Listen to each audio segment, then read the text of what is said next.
போரும் அமைதியும். இதன் ஆசிரியர் லியோ டால்ஸ்டாய். பாகம் 2, பகுதி 3. துருப்புகளை பார்வையிட்டுவிட்டு திரும்பிய பின்பு குட்டுஜோவ் ஆஸ்திரியன் ஜெனரலை தமது தனி அறைக்கு அழைத்து கொண்டு போனார். தமது உதவியாளரை அழைத்து அப்பொழுதுதான் வந்து சேர்ந்த துருப்புகளின் நிலைமையை கூறும் தஸ்தாவேஜுகளையும் முன்னால் சென்றிருந்த இராணுவத்தின் தளபதியான டியூக் பெர்டினாடிடமிருந்து வந்த கடிதங்களையும் கொண்டு வரும்படி கூறினார்.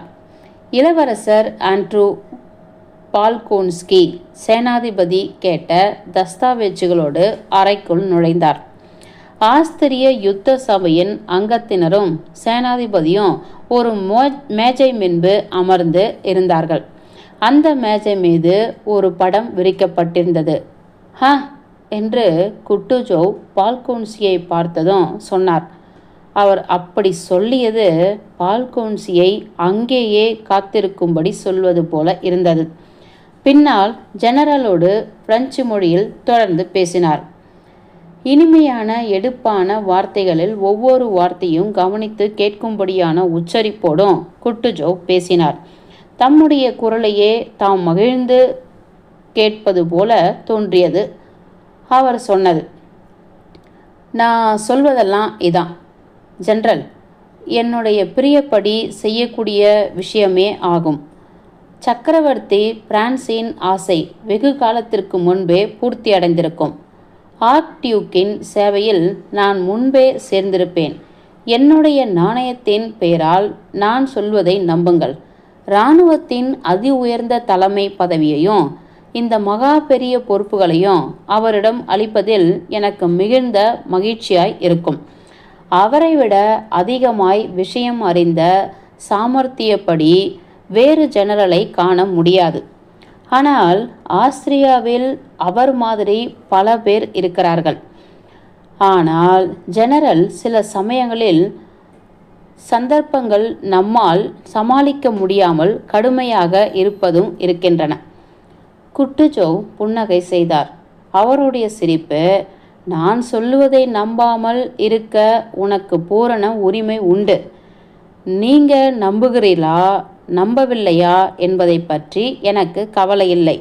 ஆனால் நீங்கள் நம்பவில்லை என்று சொல்வதற்கு உமக்கு ஆதாரமும் கிடையாது. அதுதான் முக்கியமான விஷயம் என்று சொல்வதைப் போல இருந்தது. ஆஸ்திரியன் ஜெனரல் அதிருப்தி அடைந்தவராய் தோன்றினார். ஆனால் அதே தொனியில் பதில் சொல்வதை தவிர அவருக்கு வேறு வழியில்லை. அவர் எரிச்சலோடும் கோபத்தோடும் பேசினார். ஆனால் அவருடைய புகழ்ச்சியான வார்த்தைகளுக்கு அவை பொருத்தமில்லாதவையாய் தோன்றின. உங்களை பற்றி நீங்கள் சொல்வது போல அல்ல. மேன்மை தங்கிய நீங்கள் இந்த கூட்டு நடவடிக்கையில் கலந்து கொள்வதை சக்கரவர்த்தி மிகவும் உயர்வாய் நினைக்கிறார். சிலாக்கியமான ருஷ்ய துருப்புகளுடையும் அவர்களின் தளபதியுடையும் வெற்றி மாலைகளை அவர்கள் யுத்தங்களின் வழக்கமாக பெற்று வரும் இந்த வெற்றி மாலைகளை தற்சமயம் அவர்கள் பெற முடியாதபடி இந்த தாமதம் தடுக்கிறது என்று நாங்கள் நினைக்கிறோம் என்று முன்னால் தயாராக்கி வைத்திருந்த வாக்கியத்தை சொல்வது போல அவர் பேசி முடித்தார். அதே புன்னகையோடு குட்டுஜோவ் குனிந்து வணங்கினார். ஆனால் என்னுடைய நம்பிக்கை அதுதான். டியூக் பெர்டினாண்ட் எனக்கு எழுதி மரியாதை காட்டிய அவருடைய கடைசி கடிதத்தை கொண்டு பார்ப்போமானால் மிகுந்த ஜெனரல் மாக்கின் தலைமையில் உள்ள அந்த ஆஸ்திரிய துருப்புகள் இதற்குள்ளாக ஒரு நிச்சயமான வெற்றியை பெற்றிருப்பார்கள் என்றும் எங்களுடைய உதவி அவர்களுக்கு அவசியமில்லை என்றும் நான் நினைக்கிறேன் என்றார் குட்டுஜோவ். அந்த ஆஸ்திரிய ஜெனரல் முகத்தை சுளித்தார். ஆஸ்திரியர்கள் தோற்று போனார்கள் என்ற நிச்சயமான செய்தி எதுவும் வரவில்லை. ஆனால் அம்மாதிரியான வதந்திகளை உறுதிப்படுத்துவதற்கு போதுமான சூழ்நிலைகள் பல இருந்தன. ஆகவே ஆஸ்திரிய துருப்புகள் வெற்றி அடைந்தது போல குட்டுஜோவ் பேசியது பரிகாசம் செய்வது போலவே இருந்தது.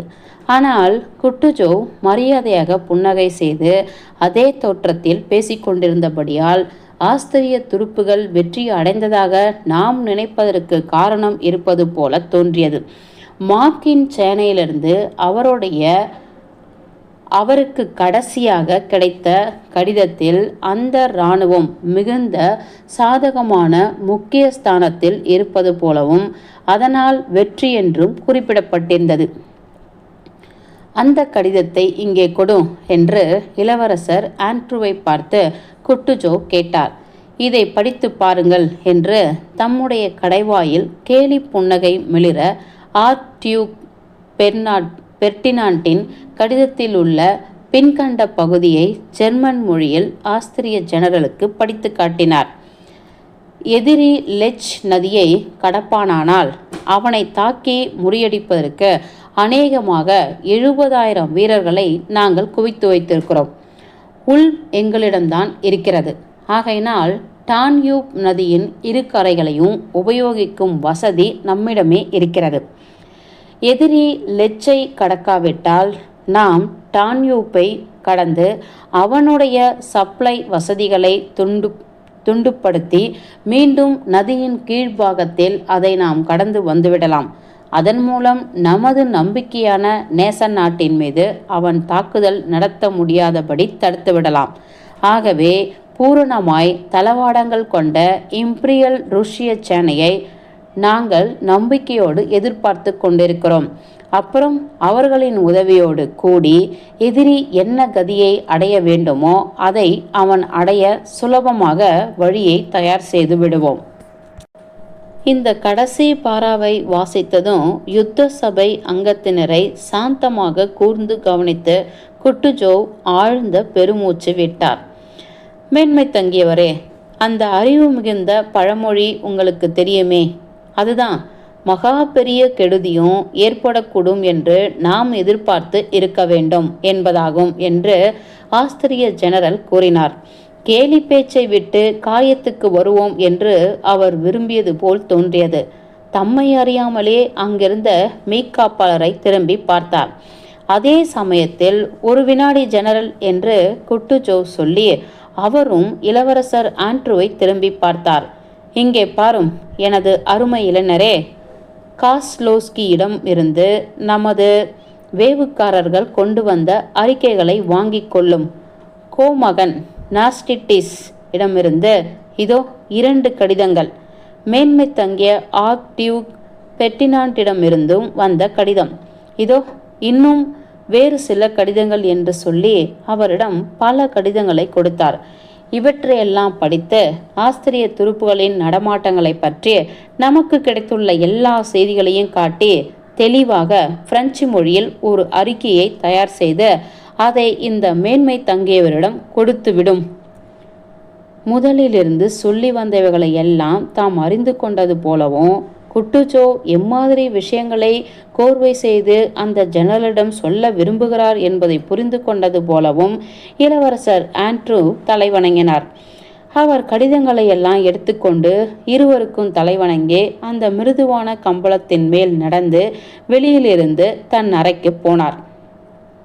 இளவரசர் ஆண்ட்ரூ ருஷ்யாவை விட்டு வெளியே வந்து அதிக காலம் ஆகவில்லை என்றாலும் அவர் வெகுவாக மாறிவிட்டார். அவருடைய முகத் தோற்றத்திலும் சரி, அவருடைய நடவடிக்கைகளிலும் சரி, அவருடைய நடையிலும் சரி, அவர் முன்னால் காட்டிக்கொண்டிருந்த சோம்பேறித்தனத்தையோ மந்தமான போக்கையோ காண முடியவில்லை. தம்மை பற்றி பிறர் என்ன நினைக்கிறார்கள் என்பதை சிந்திக்க கூட அவருக்கு நேரம் இல்லாதது போலவும் பிரியமான விருப்பமுள்ள வேலைகளில் அவர் ஈடுபட்டிருப்பது போலவும் காணப்பட்டார். தம்மை பற்றியும் தம்மை சுற்றி உள்ளவர்களை பற்றியும் அவர் மிகுந்த திருப்தி அடைந்திருப்பது போல அவர் முகம் காட்டியது. அவருடைய புன்னகையும் பார்வையும் மிகுந்த பிரகாசமாகவும் கவர்ச்சிகரமாகவும் தோன்றின. குட்டுஜோவை போலந்தில் வந்து அவர் சந்தித்தார். அவரை மிகுந்த அன்போடு வரவேற்று அவரை தாம் மறந்துவிட மாட்டார் என்று சொல்லி மற்ற உதவியாளர்களுக்கு எல்லாம் மேலாக அவரை நியமித்து தம்முடன் வியன்னாவுக்கு அழைத்து சென்று மிக மிக முக்கியமான காரியங்களை அவரிடம் ஒப்படைத்தார். வியன்னாவிலிருந்து குட்டுஜோவ் தமது பழைய தோழரான இளவரசர் ஆண்ட்ரூவின் தகப்பனாருக்கு பின்வருமாறு எழுதினார். உங்கள் குமாரர் சீக்கிரம் ஒரு அதிகாரியாக வந்து தமது உழைப்பாலும் உறுதியாலும் சுறுசுறுப்பாலும் முதன்மையாய் விளங்குவார் என்பது நிச்சயம். இம்மாதிரி ஒருவரை எனக்கு கீழ் அதிகாரியாக நான் பெற்றது எனக்கு அதிர்ஷ்டம் என்றே நினைக்கிறேன். குட்டுஜோவின் பரிவாரத்தில் தமது சக பணியாளர்களிடத்திலும் சரி, பொதுவாக இராணுவத்திலும் சரி, இளவரசர் ஆண்ட்ரூ பீட்டர்ஸ்பர்க் உயர் வட்டாரங்களில் பெற்றிருந்த பெயரைப் போலவே தம்மை பற்றி 2 வகையான அபிப்பிராயங்களை பெற்றிருந்தார்.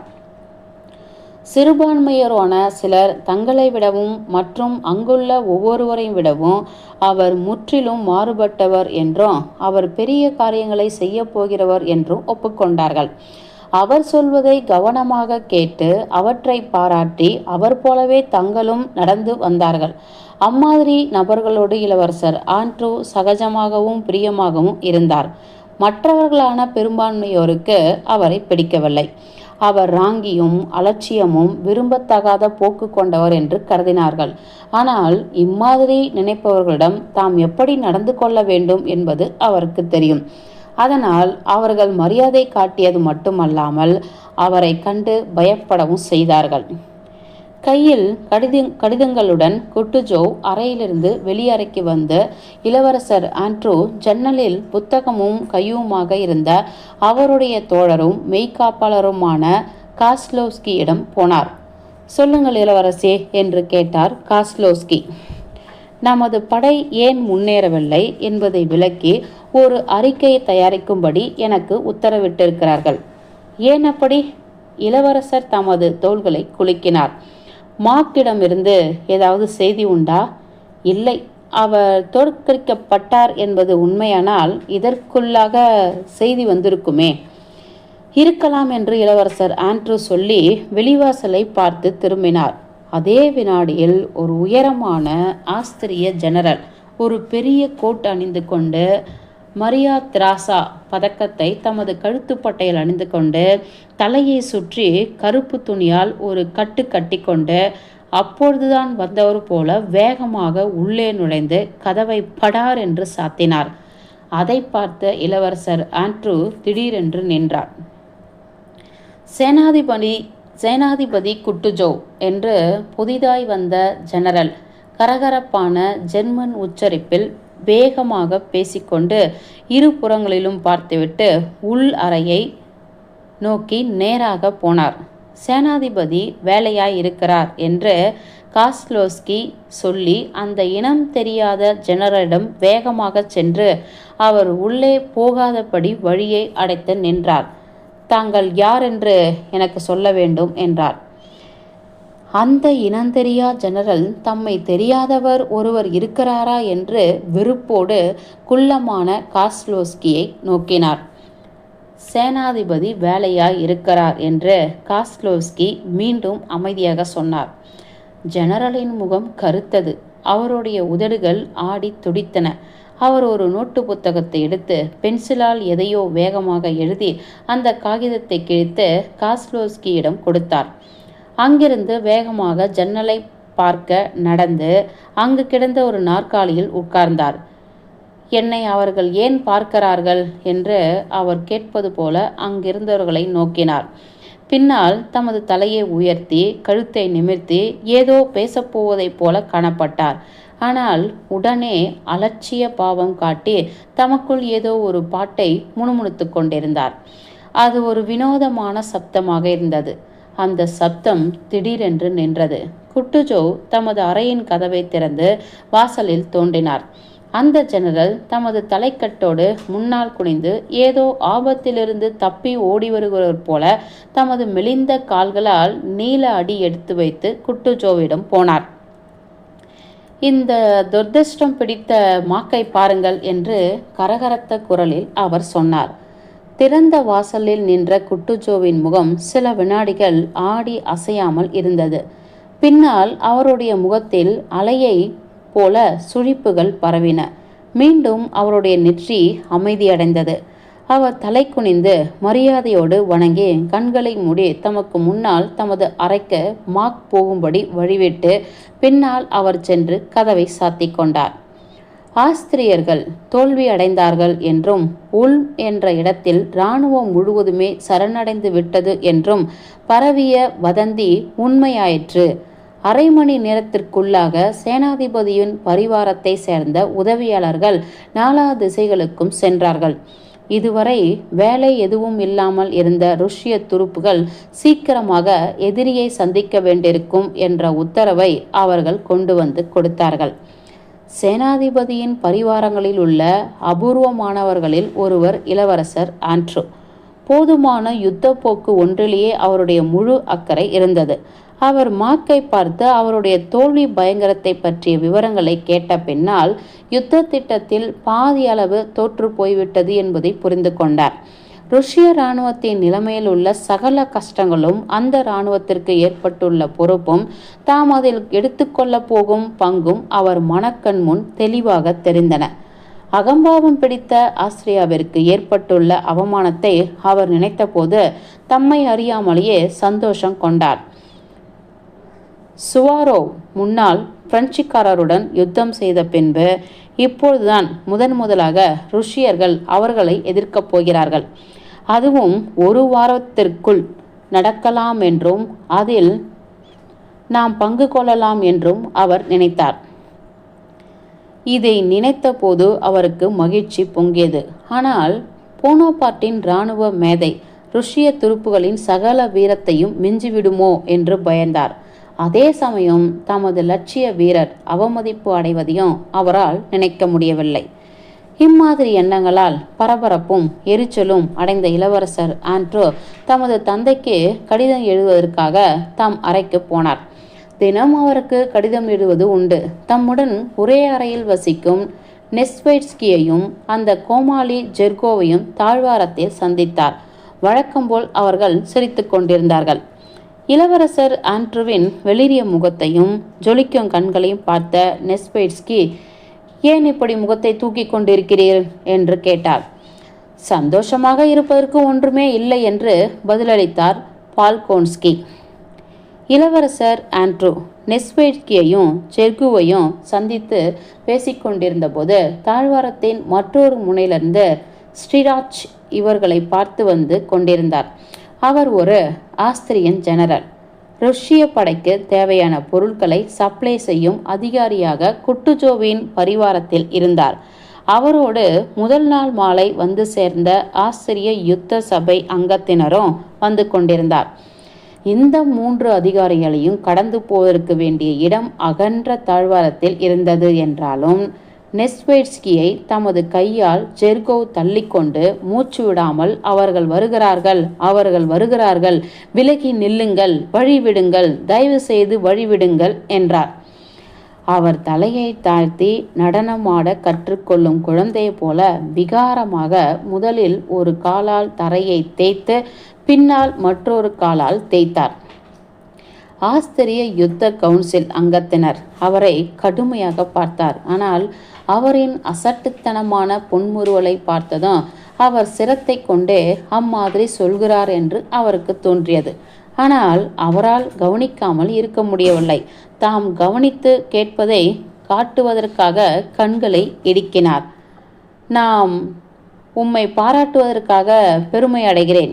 ஜெனரல் மார்க் இப்போதுதான் வந்தார். நன்றாக இருக்கிறார். இந்த இடத்தில் வெகு சிறிதான காயம் என்று செர்கோவ் சொல்லி மகிழ்ச்சி புன்னகையோடு தமது தலையை காட்டினார். அந்த ஜெனரல் முகம் சுளித்து திரும்பி மேலே நடந்தார். அட கடவுளே, என்ன ஒரு அறியாமை என்று சில அடிகள் எடுத்து வைத்து போனதும் கோபமாக சொன்னார். நெஸ்வைட்ஸ்கி சிரிப்போடு தமது கைகளை இளவரசர் ஆண்ட்ரூ மீது போட்டார். ஆனால் பால்கோன்ஸ்கி இன்னும் அதிகமாக வெளிரி கோப பார்வையோடு அவரை தூர தள்ளி செர்கோவை பார்த்து திரும்பினார். மார்க்கின் வருகை, அவருடைய தோல்வி, ருஷ்ய துருப்புகளுக்கு நேர்ந்துள்ள பொறுப்பு, இவற்றை சிந்தித்தால் ஏற்பட்டுள்ள எரிச்சல் செர்கோவின் பொருத்தமில்லாத கோமாளித்தனத்தின் மீது கோபமாக மாறியது. ஐயா, உம்மை ஒரு கோமாளாக்கி கொள்ள நீ விரும்ப வீரனால் அதை நான் தடுக்க முடியாது என்று கீழ்நாடி சிறிது நடுங்க கோபமாக சொன்னார். ஆனால் என்னுடைய எதிரில் இம்மாதிரி கோமாளித்தனமாக நடிக்க துணிந்தால் நீர் எப்படி நடந்து கொள்ள வேண்டும் என்பதை உமக்கு பாடம் சொல்லி கொடுப்பேன் என்றார். நெஸ்வைட்ஸ்கியும் செர்கோவும் இந்த கோப வார்த்தைகளை கேட்டு மிகுந்து ஆச்சரியம் அடைந்தார்கள். மௌனமாக விரிந்த கண்களோடு பால்கோன்சியை நோக்கினார்கள். என்ன விஷயம்? நான் அவர்களை வாழ்த்துதானே செய்தேன் என்றார் செர்கோவ். நான் உம்மிடம் விளையாட வரவில்லை. தயவு செய்து மௌனமாய் இரும் என்று பால்கோன்ஸ்கி கூவிவிட்டு நெஸ்வைட்ஸ்கியின் கையை பற்றி செர்கோவை அங்கே விட்டுவிட்டு போனார். செர்கோவிற்கு என்ன பேசுவதென்றே தெரியவில்லை. வாரும், விஷயம் என்ன பழைய நண்பரே என்று இளவரசரை சாந்தப்படுத்தும் முறையில் நெஸ்வைட்ஸ்கி பேசினார். என்ன விஷயமா என்று தமது பரபரப்பினால் விரைப்பாய் நின்று கொண்டு இளவரசர் ஆண்ட்ரூ கேட்டார். உமக்கு விளங்கவில்லையா என்று. ஒன்று, நமது சக்கரவர்த்திக்கும் நமது நாட்டிற்கும் சேவை செய்யும் அதிகாரிகளாக நாம் இருக்க வேண்டும். அப்படியானால் நமது பொதுவான லட்சியத்திற்கு வெற்றி ஏற்படும்போது சந்தோஷமும் தோல்வி ஏற்படும்போது துக்கமும் கொள்ள வேண்டும். அல்லது எஜமானனின் காரியங்கள் என்ன கதியானாலும் சரி, நமக்கு கவலை இல்லை என்று நினைக்கும் அடிமைகளாக இருக்க வேண்டும். 40,000 வீரர்கள் படுகொலை செய்யப்பட்டிருக்கிறார்கள். நமது நேச நாடுகளின் இராணுவம் அடிக்கப்பட்டிருக்கிறது. இவற்றை பார்த்து கேலி செய்வது ஒன்றுக்கும் உபயோகம் இல்லாத உமது நண்பர் இருக்கிறாரே, அவருக்கு அது எல்லாம் சரி. ஆனால் உமக்கு சரியல்ல, உமக்கு சரியே அல்ல. அறியா சிறுவர்கள்தான் இம்மாதிரி வழியில் கும்மாளம் போடுவார்கள் என்றார். இந்த குதிரைப்படை அதிகாரி பதில் சொல்வாரா என்பதை பார்ப்பதற்காக ஒரு வினாடி காத்திருந்தார். ஆனால் அவர் திரும்பி தாழ்வாரத்தை விட்டு வெளியே போய்விட்டார். பகுதி 3 முடிந்தது.